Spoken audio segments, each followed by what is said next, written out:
So we're here to talk about the new program at Wycliffe College, Missional Leadership Information.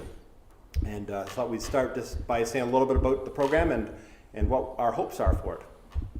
Well, I'm privileged to be part of this first cycle because Wycliffe, I think, had the foresight to realize that things are not like they appear, in the sense that we've been trained for a church that, quite frankly, doesn't exist anymore, that situations that we're placed into, it seems, this is more than, they never taught me that in seminary, it's just that what they did teach just appears disconnected and feels so. There's a lot of angst in our communities, what's happening, what's going on, everything from declining resources, declining people, changing world we live in, increasing secularization, all those things just are roiling around. And pastors are parked in the middle of it, and they're trying to sort it out. So I think us seeking together to begin and engender a conversation with some foundational principles and work through those together is just a critical aspect of what this is about, in my mind. As we seek to do that, it's obvious that the world is changing at such an alarming speed, constant change, and that makes it all the more complex, all the more difficult. How do we relate to who we are as we seek to relate to a world that's in such flux, such great change?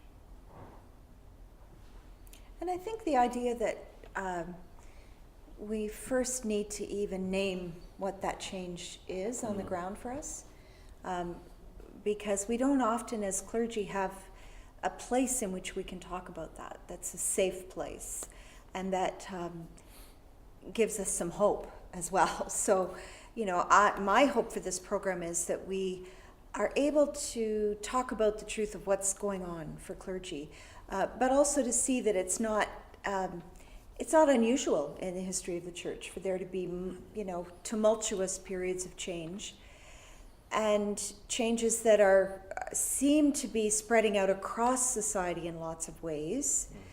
So it's not an isolated thing that just the church is facing. So I think all of those things are important to discuss in this program. The thing that we keep hearing from lots of our colleagues is that there isn't a place to talk about it, and how do we talk about it? Not just to talk, but to talk with some sense of moving forward. Because I think we're all immersed in this, and that has a tendency to immobilize us. We're just not sure. And as we talk about a post-Christendom everything, especially a church, that just raises the specter about expectations, met and unmet, and there's so much going on in the life of the individual person who's called to leadership. So how do we facilitate, again, with some foundational things, not just chat, but how do we facilitate a healthy conversation that has a direction forward so that people aren't feeling stuck? Because we're certainly hearing people commenting in various ways, I'm stuck. So to help priests, clergy understand what's going on, then how to navigate in the midst of what's going on, and through that to move them forward by inspiration, to inspire them in new ways to encounter and work in our culture in new and great ways. And I think there's hopefulness. Yes. That we want to instill through that. Yes. When I think of something like the dissolution of the monasteries and the widespread change that brought economically, socially, 500 years ago, and yet that was really the brink of great growth and missionary movements in the church. So, at the time, right when we're in the middle of this tumultuous change, it can look pretty hopeless. But if we look back through history, we can see that these periods of change always spawned something new. And we've got to remember that as well and look for how to discern the way forward.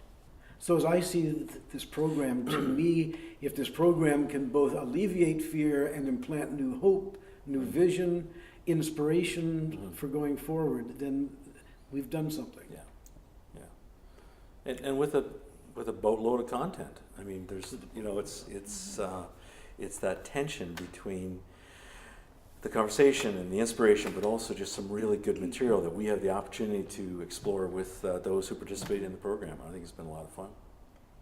Yeah, and I think tools, I hope that as people come out of this program, they will feel equipped to not apply a recipe, Each church is different. There's no way one recipe is going to work. But there are real tools out there for navigating this tumultuous time. And I think we see them across the board in lots of organizations that are facing change. You know, God is up to stuff across our society. And if we can help people feel confident using some of those tools, I think that's really important. And I would just want to pick up something that both Barry and Judy had just said, which is, of course, the importance of having other people that are walking with you in the midst of this experience. I think that one of the things in parish ministry so often is you can feel very isolated. You can feel that you're all alone. You don't have someone to talk to. You don't have safe places to go.